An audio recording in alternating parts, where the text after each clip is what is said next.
Up to now, we had a brief introduction in different types of communication links, different their limitations. We had a transmission line, a copper transmission line. We had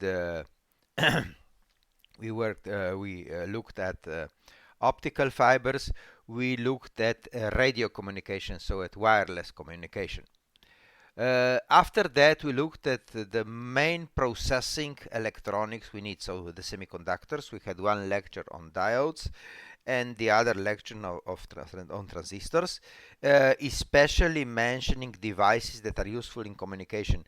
I didn't talk here about power electronics because power electronics needs its own semiconductor devices that are a little bit different from those used in communication.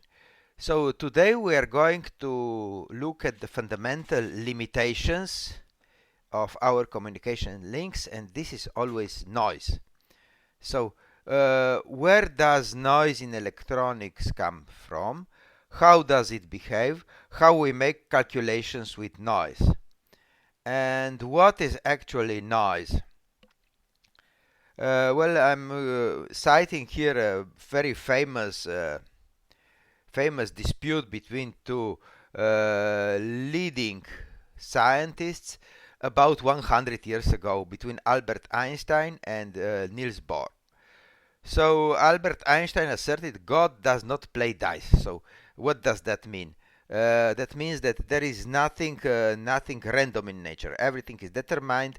Everything can be calculated. And Niels Bohr, as the new, as a representative of the new kind of scientists that looked in quantum physics, answered, Einstein, stop telling God what to do. So God is going a little bit different from what the ways of God are a little bit different from what we assume. Not always we can calculate everything, we can predict everything exactly in advance. We also have random processes, and most of these random processes always have their origin in quantum physics. So in telecommunications, random signals are called noise. So this is what we call them. If this noise were not random, if it were predictable, then we could exactly predict the kind of signals we are going to get, and we could subtract these unwanted signals from our wanted signal to be received. Noise is disturbing simply because we cannot predict it. It's unpredictable. We cannot subtract it from our signals.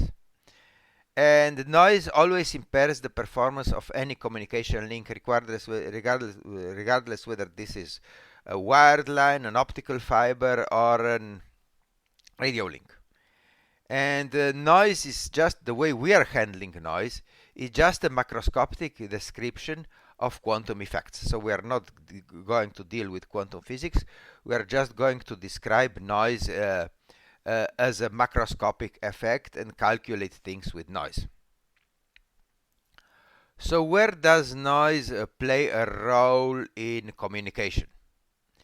Noise plays in communications. Noise plays a role both in radio links, so in wireless links, and in wired links. This is usually optical fiber. In radio links, the receiving antenna receives part of our transmitting signal. The signal is attenuated because of propagation of the signal. Maybe also attenuation due to lossy media in between here, but mainly is propagation loss because of the signal spreading out over an even larger area, because of obstacle loss, diffraction loss, and obstacle loss, and other such losses. But even if we have our signal attenuated here, we could still recover this using an amplifier in the receiver. The problem is that we have unwanted effects on the received signal. We have natural noise that's collected by the antenna. We have a receiver noise that's generated inside the receiver because our receiver is not ideal. So this is something somewhat different than described usually with in some very simple text on radio communication. They say, okay, we cannot afford more than a certain number of vacuum tubes in the receiver. We are no longer using vacuum tubes in the receiver, and today every chip has at least 1 million transistors, so this is not a limitation at all obtaining gain here in the receiver. The problem is the signal to noise ratio, because this natural noise picked up when the antenna is fixed. The receiver noise is also dependent on the technology. We can make it small, but we cannot make this noise equal to 0. Further, in free space communication, so in wireless communication, we also have to account for interference. Interference means that other people are doing the same thing as we want to do. They also want to use the same radio frequency space here.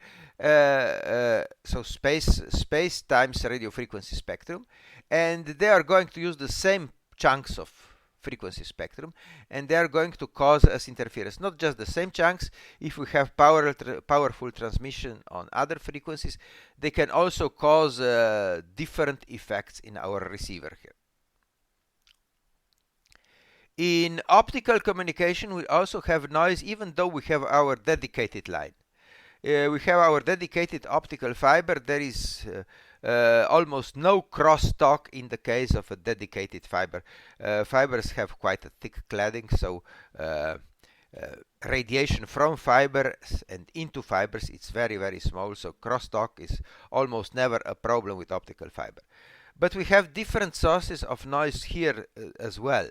We have receiver noise here because of the electronics in the receiver, and there is a problem that cannot be explained really on this picture here.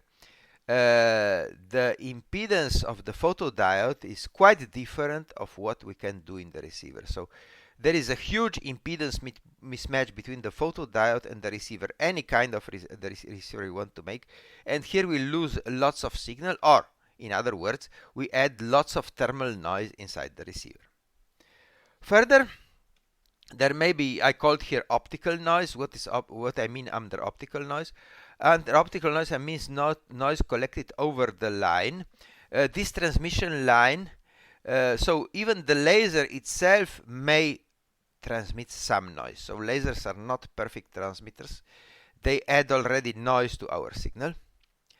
There may be, if this signal is attenuated, there may be shot noise, so this could be called granulation noise, because optical signals we have already considered that they are not continuous signals, but they are made up of a certain number of photons, and as photon energies grow large at high frequencies, then this number of photons decreases, and as the number of photons decreases, we see shot noise here.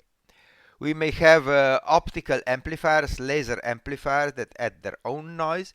And finally, we may have an avalanche photodiode to achieve better sensitivity. And the noise generated in the photodiode is not really optical noise, but it behaves exactly in the same way as shot noise over the line. So the noise added by an avalanche photodiode is exactly the same, mathematically speaking, as the noise added by the laser or by laser amplifiers along the line. So in all cases, we have a finite signal-to-noise ratio at the end of the line. If we look at the theory of the noise, so I tried here to bring down all the equations calculated exactly on this graph. It calculated exactly for a room temperature of 290 Kelvin. So this 290 Kelvin is not a figure picked by random, so this is 17 degrees centigrade. But it's rather an agreed value we calculate over this figure. This figure is a good representative of the conditions of operation of our equipment on the Earth. Not on another planet, not in the refrigerator, not in a cryogenic cooler, not on Venus or some other even hotter places in our solar system. So 290 Kelvin is a good good agreement here we are going to use. At low frequencies, say in the radio and electronic spectrum, we have thermal noise. Thermal noise is here flat with frequency. Thermal noise is flat with frequency, 290 Kelvin, and we can use, so this approximate sign here means Rayleigh-Jeans approximation. Rayleigh-Jeans approximation, I should also add it up here, an approximate sign. Should be also an approximate sign here, if I use the approximate sign here. Thermal noise in radio and electronics. But as the frequency increases, above say 100 gigahertz, 10 to the 11th power is 100 gigahertz, this noise starts decaying because the complete Planck law of the blackbody radiation predicts that thermal radiation of a certain body decreases when the frequency gets high enough. In fact, the Rayleigh-Jeans approximation we had here had a straight line all over the place here, and physicists at that time called this the UV catastrophe. The UV catastrophe because this Rayleigh-Jeans approximation predicted an infinite amount of power in the ultraviolet, which does not happen because of the complete Planck law written that came up. Planck derived this law some 20 years after Rayleigh-Jeans. On the higher frequencies in the optics, photons become quite large, and with for a certain amount of signal power, we have a much fewer number of photons, and this number of photons is a random quantity, so we get shot noise. Sometimes this is called quantum noise, but really all noise is quantum, so I don't want to use the word quantum here. I use the word shot noise, and this is proportional to the Planck constant times the frequency. At optical frequencies, we usually write the frequency with the Greek letter Ni. At radio frequencies, we write the frequency with the letter F. So this is both the same quantity, both are measured in hertz, but it's just with the letter F, we engineers usually write the frequency, and physicists write with the letter Ni. Of course, since the photon energy is exactly proportional to the photon energy, the photon energy is exactly proportional to the frequency of the photon. Also, the shot noise power is exactly proportional to the frequency of the signal. If we sum both noises, so any kind of signal we are going to have will have both noises. In radio and in optics, we'll meet thermal noise and shot noise. Here as well we will have thermal noise and shot noise here. But here the predominant is shot noise, here the predominant is thermal noise. The sum of both is written here with this green curve. And you see that the green curve nowhere comes down. So we don't have really a region where noise will be less than a certain figure. But the thermal noise is the smallest, and then the noise is only growing with the frequency. Talking about natural noise. The constants determining this noise, say the Boltzmann constant and the Planck constant, are today no longer measured quantities. They are selected quantities to define certain measurement units. So the Boltzmann constant is a selected number. This is here is a selected figure to define the unit of temperature Kelvin. And the Planck constant is also a selected figure to define the kilogram. So the kilogram after 2019 is no longer defined by the reference kilogram stored in Paris, but is defined by selecting a natural constant, and this is the Planck constant. The equivalent temperature is the photon. We can also describe the shot noise with an equivalent temperature, though it's not a thermal noise here, like the shot noise power density divided by the Boltzmann constant, we get an equivalent temperature. And here I prefer to use this unit equivalent noise temperature because it tells us much about the behavior, about the orders of magnitude here of this noise. So we all know what room temperature is. We all know what about 300 Kelvin is. This is 290 Kelvin, this curve here. and we see that the noise is growing in optics. In optics, we may have noise tens of thousands of Kelvin, about 2 orders of magnitude larger than thermal noise, but still something, a figure we can understand, we can compare with other figures to see where we are with the numbers. So what we are going to deal today, we are mainly going to deal with thermal noise. We are going to deal with thermal noise because thermal noise is far the most important contribution in radio and electronics. Shot noise, we are going just to briefly measure, not mention it today, but we are going to briefly measure it when we are going to deal with modulation formats, and in particular with optical links and calculating bit error rates in optical links. Then we will have to mention shot noise. But thermal noise for us in electronics and radio is much more important than shot noise. So what is the Planck law? The Planck law of blackbody radiation is the most general law describing the power radiated by a body at a temperature that's different from absolute zero. Why are we using a black body? Because a black body has a reflection coefficient of 0. So here this black body actually radiates at its own temperature a certain amount of thermal radiation. Any radiation that is falling on this black body is absorbed in the black body because gamma is 0. If we have here a partially reflected body, we should see also some of the reflected thermal radiation coming from somewhere else, not just thermal, any kind of radiation.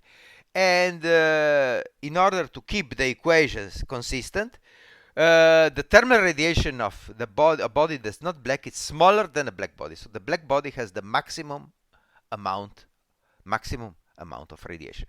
How do we define this radiation? We use this quantity spectral brightness.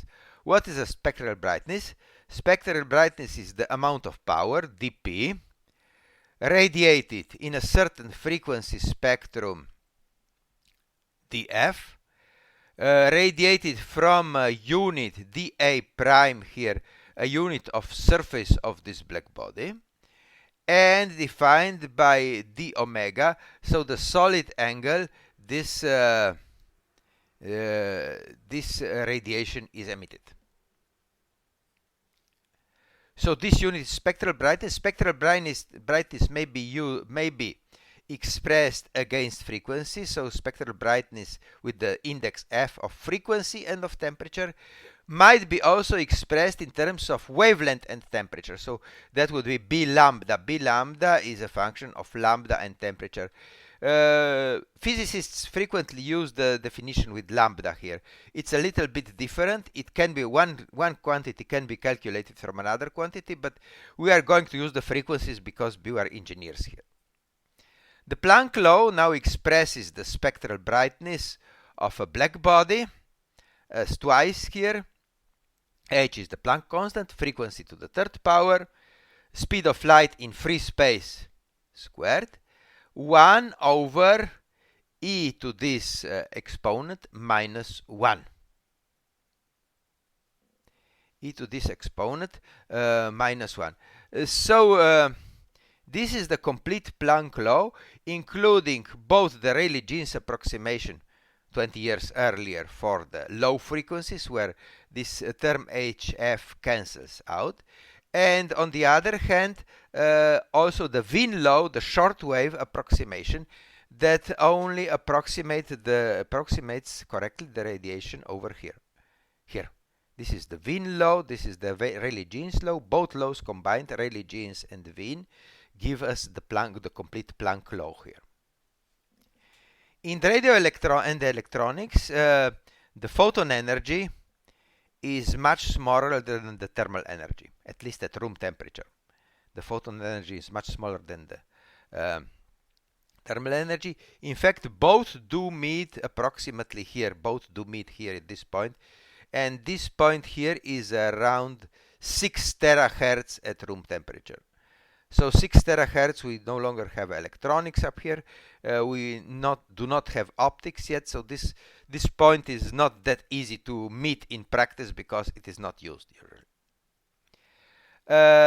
If we assume that the photon energy is much smaller than the thermal energy, then we can make an approximation for this formula. And this formula is exactly the Rayleigh-Jeans law. In fact, Rayleigh first obtained this law, but he got it wrong by some constant, and Jeans then corrected this Rayleigh law.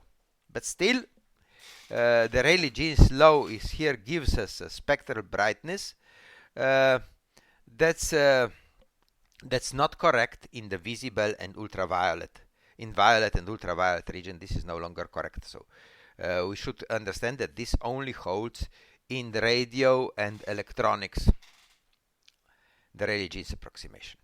But for us, for today's discussion, this Rayleigh-Jeans approximation is good enough. Let's see what is the consequence of this Rayleigh-Jeans approximation. Just to explain this factor of 2 here.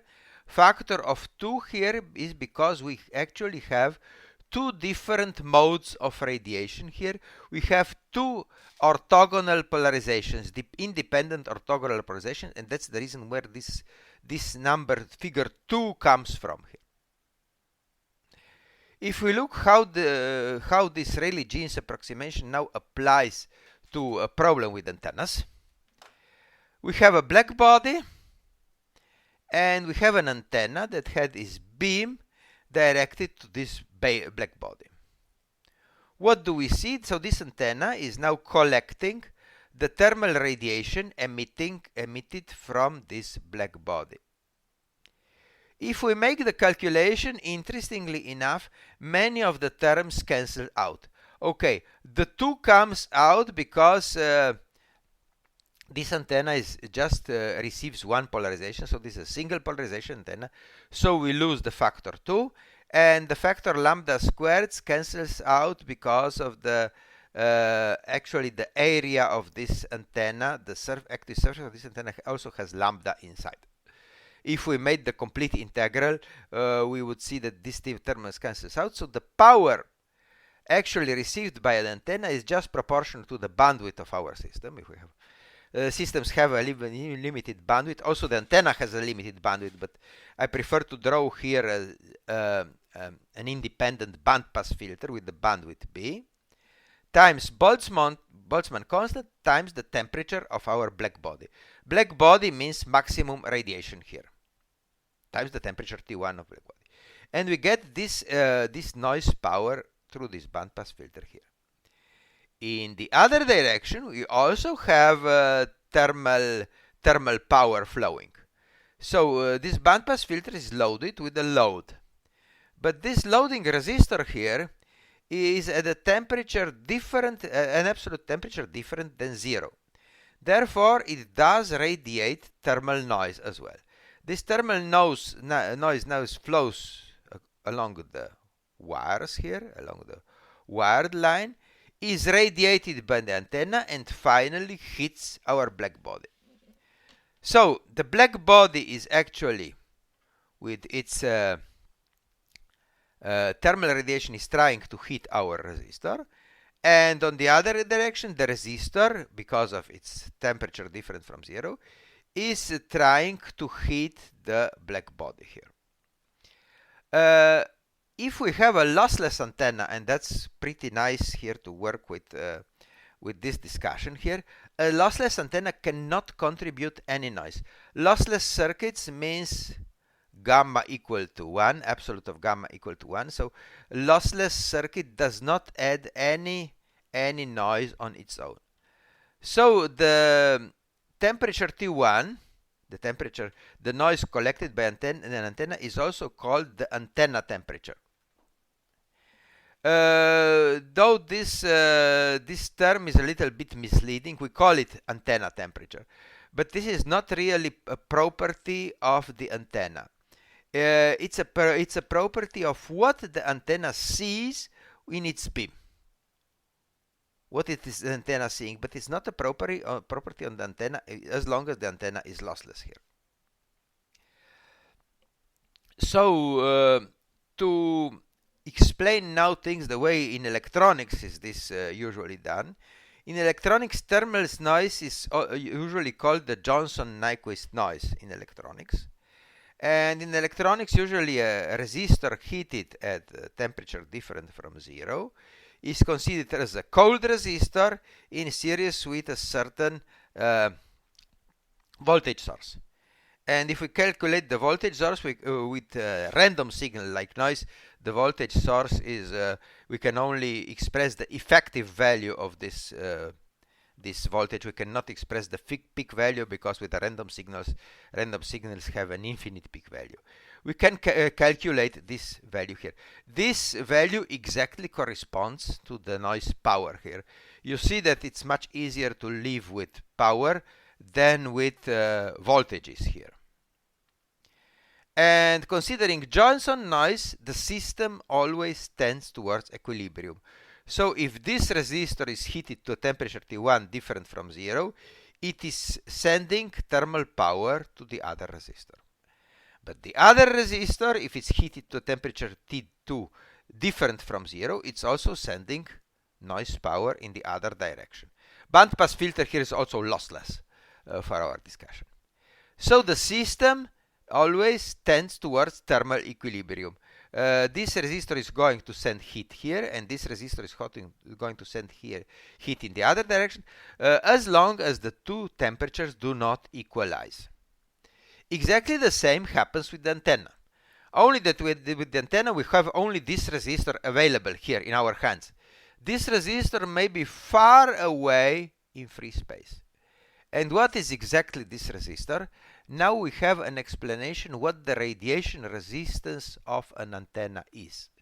The radiation resistance of the antenna is actually the resistor the antenna sees quite far away. For instance, if we turn the antenna into cold black sky, that resistor we may assume it's infinitely far away from us.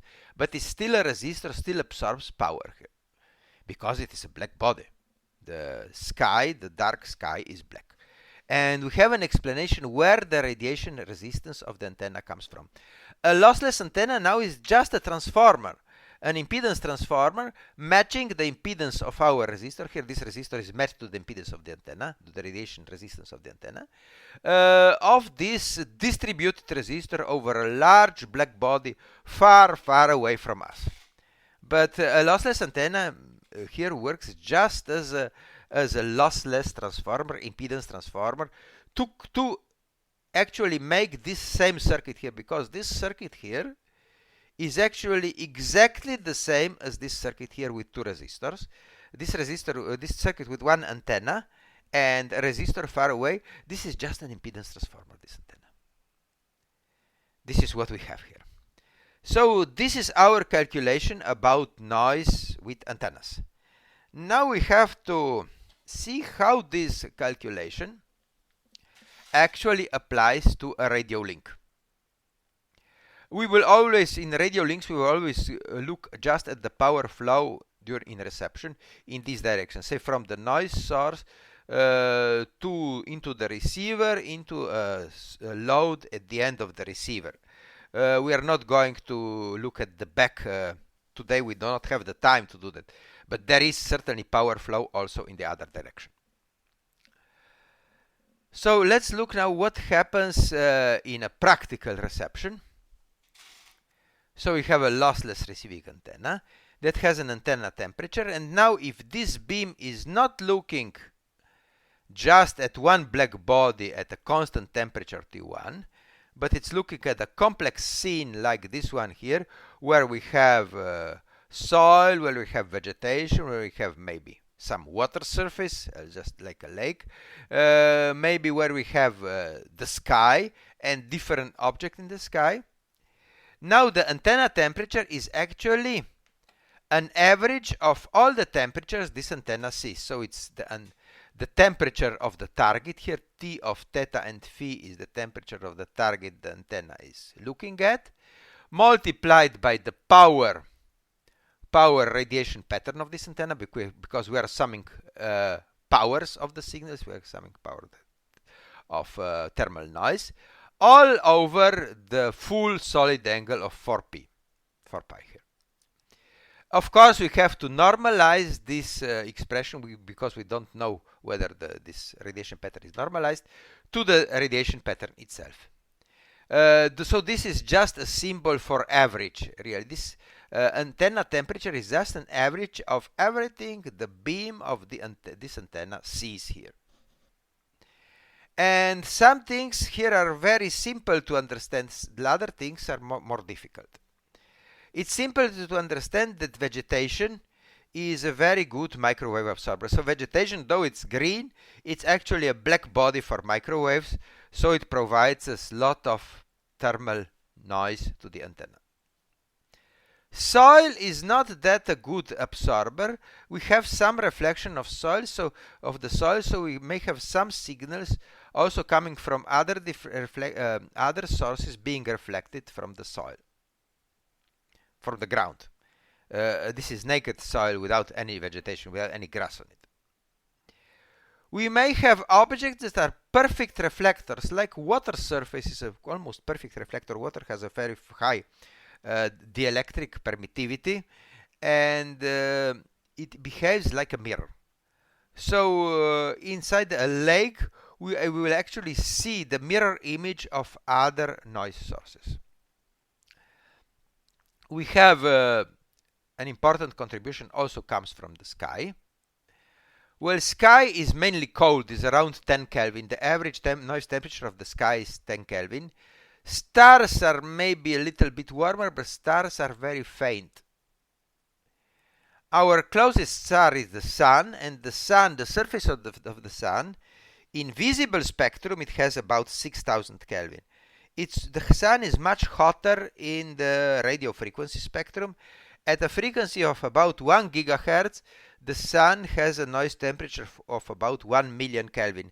And going down with the frequency, this temperature even increases. So it's a function of frequency and also a function of the sun activity. Now we have, in these days, we have high sun activity, many sunspots, and this temperature may be much larger than 1 million Kelvin here. Fortunately, the sun is a very small target on the sky.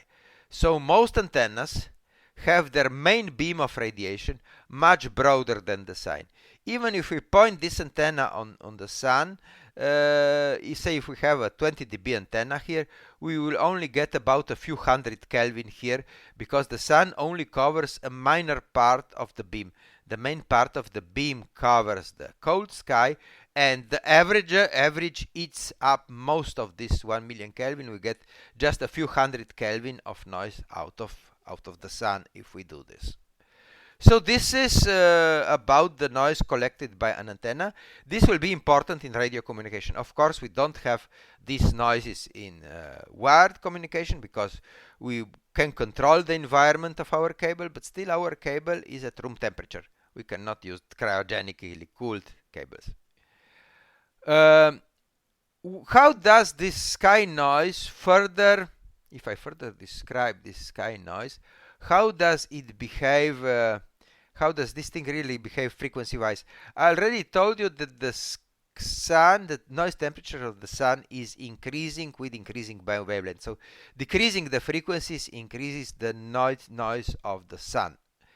So we have a plot of the sky noise without the sun.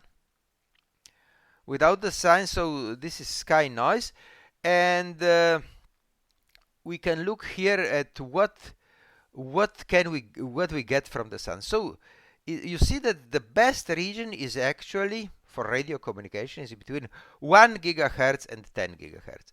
At between 1 gigahertz and 10 gigahertz, the sky noise temperature is the smallest, is around 10 Kelvin. So the value we had here, we assumed 10 Kelvin is between 1 gigahertz and 10 gigahertz.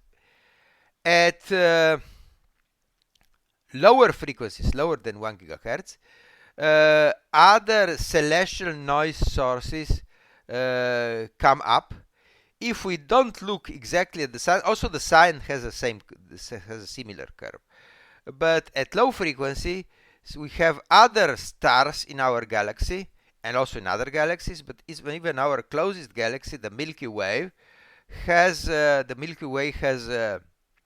radiates pretty a large amount of noise, and if this noise was insignificant at 1 gigahertz, it becomes very significant below 100 megahertz.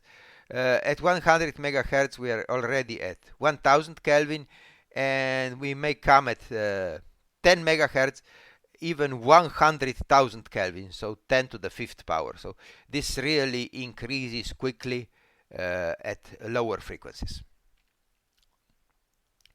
Increase quickly, and you see that we get much more noise in the galactic plane, close to the galactic plane, than outside our galaxy. Outside our galaxy, the sky is much darker outside the Milky Way, and also the noise contribution is much larger. At higher frequencies, above 10 gigahertz, the problem is the Earth atmosphere. Earth atmosphere has gases that both absorb our radio transmission, like the water vapor molecule at 22 gigahertz, the oxygen molecule at 60 gigahertz, and there are other resonances. Since the oxygen absorber is particularly large here, you see the dotted line here. This is the noise temperature. The dotted line here reaches up to, say, 250, 300 Kelvin, the temperature of the gases of our ionosphere. If we try to calculate everything for satellite communication, we should also include the attenuation here. So the noise, our noise temperature will actually be just this value here. But the equivalent receiver noise temperature will be much larger because of this additional attenuation. And this rises very large here in the oxygen absorption band. We have scattering in the atmosphere, but this scattering is really little contribution. And here we have a non-thermal background of our sky. So this is also always sky noise considering satellite communication. Finally, we have to consider that we have noise coming from anywhere, from all directions in the sky, and this is the cosmic background radiation originating by the Big Bang 14 billion years ago. And this is still around 3 Kelvin, so this is the minimum amount of noise we have. It's around 3 Kelvin. So if we had an ideal receiver pointed somewhere in the darkest part of the sky, we have no stars over there, but still we have this cosmic background radiation. So this is still coming from any direction in the sky. If we're talking about these very small noises here, like 3 Kelvin noise, we are talking also about very low temperatures, 3 Kelvin. At 3 Kelvin, you see that the crossover point here is just around 30 gigahertz. The crossover point with the quantum limit is just around 30 gigahertz. It's much lower than the 6 terahertz we had at room temperature. This is much lower. This temperature is much lower.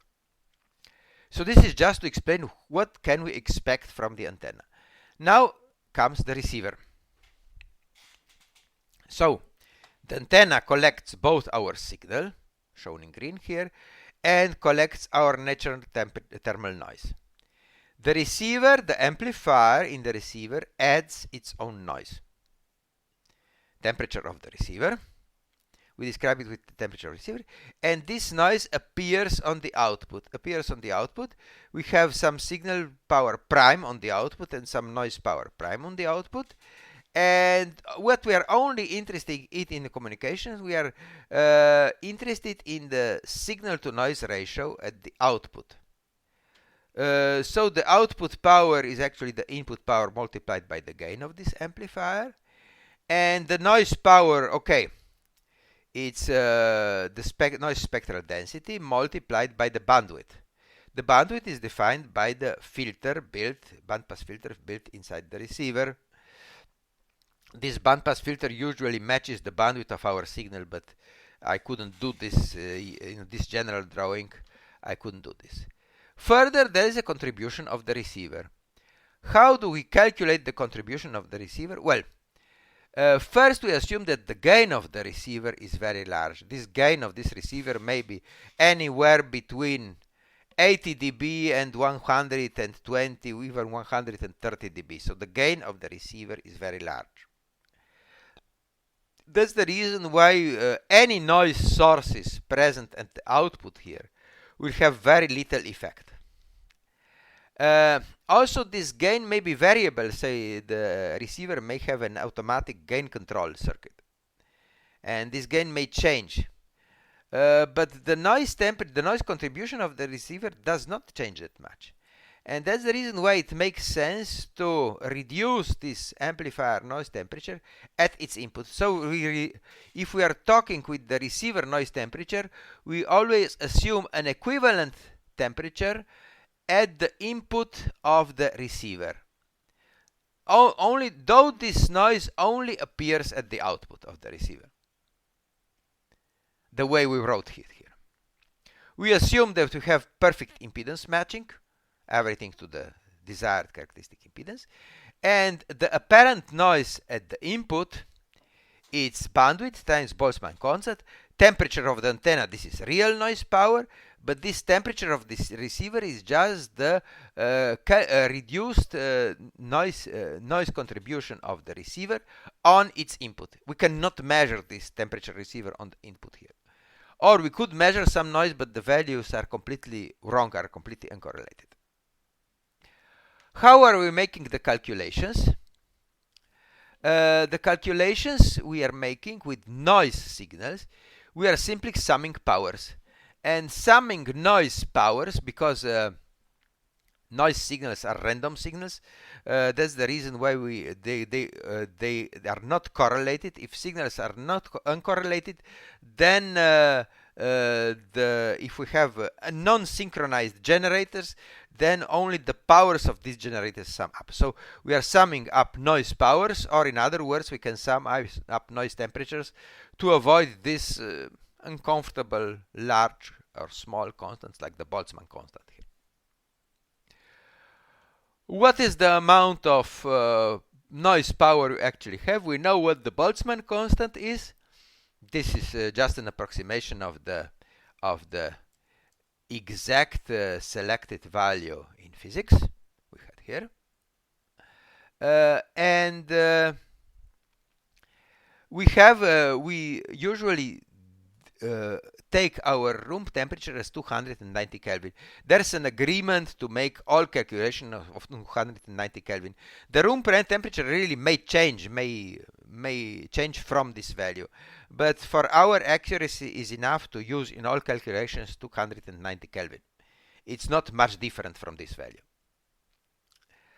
We frequently use logarithmic units, and now the problem is that this spectral density here, we cannot just take a logarithm of this. In order to use logarithmic units, we have to define nominal spectral density, and nominal spectral density is 1 millijoule here, selected as 1 millijoule, to have from the milliwatts in dBm.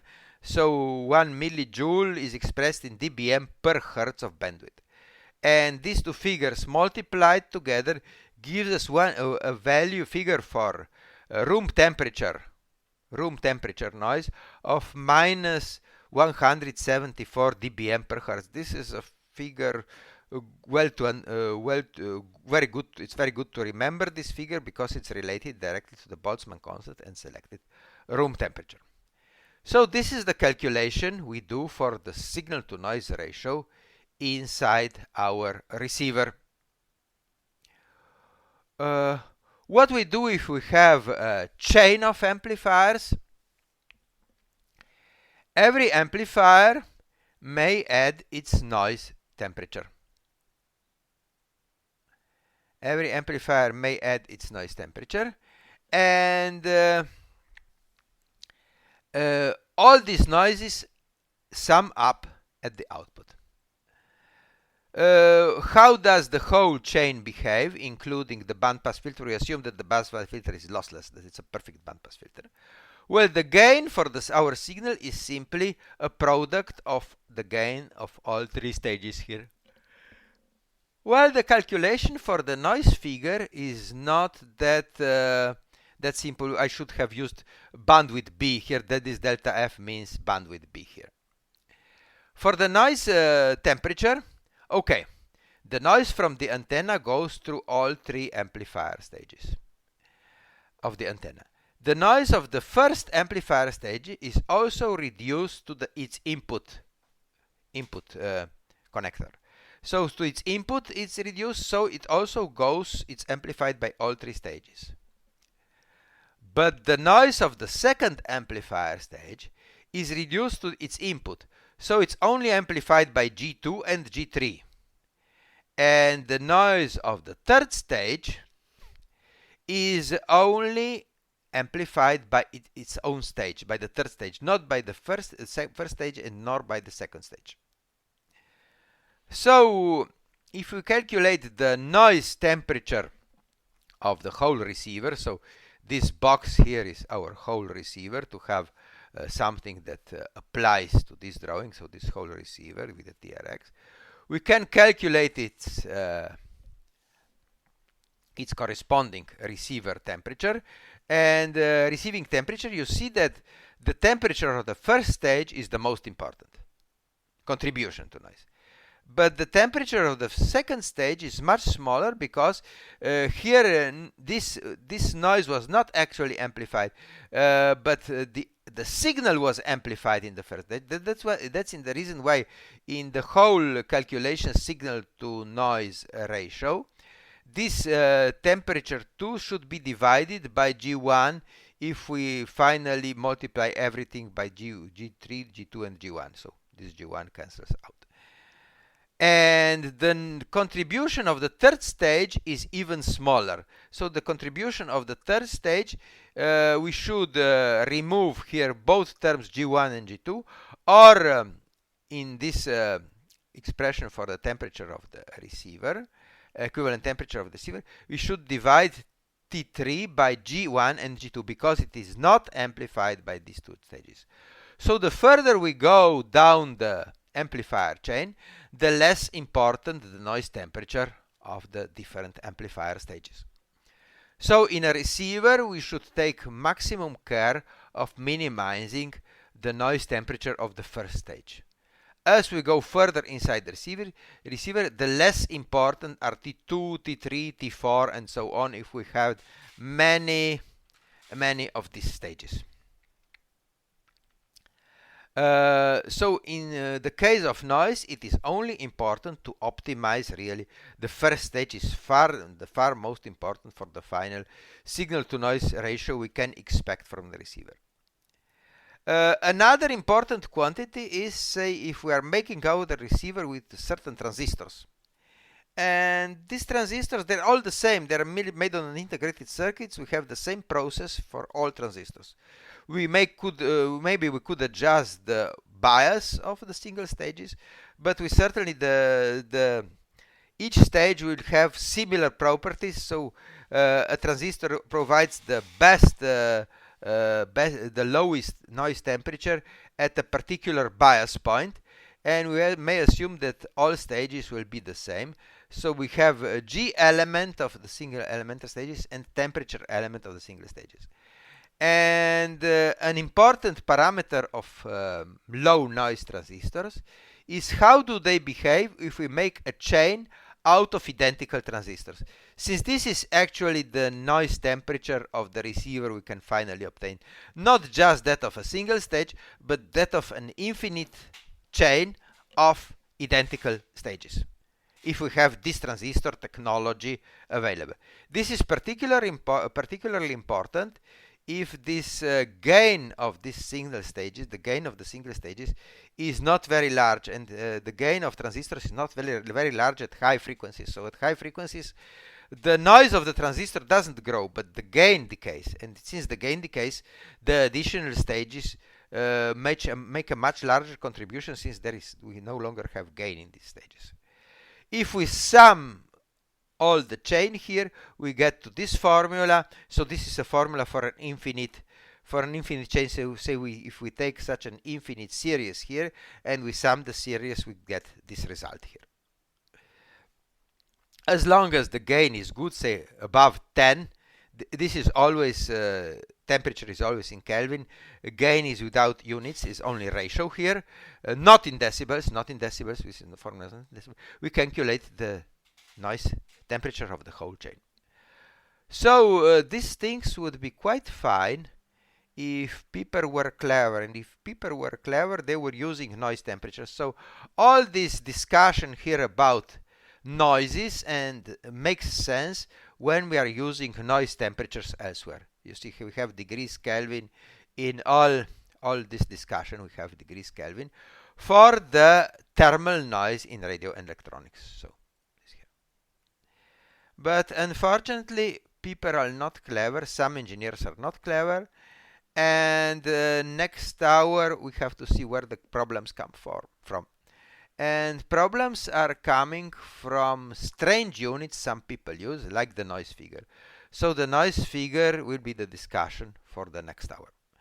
But as long as we calculate things using noise temperatures, we are fine. Everything is simple, everything is clearly defined what we have here. Here is bandwidth B. This delta F is meant for bandwidth B. Delta F is also another symbol we frequently use for bandwidth.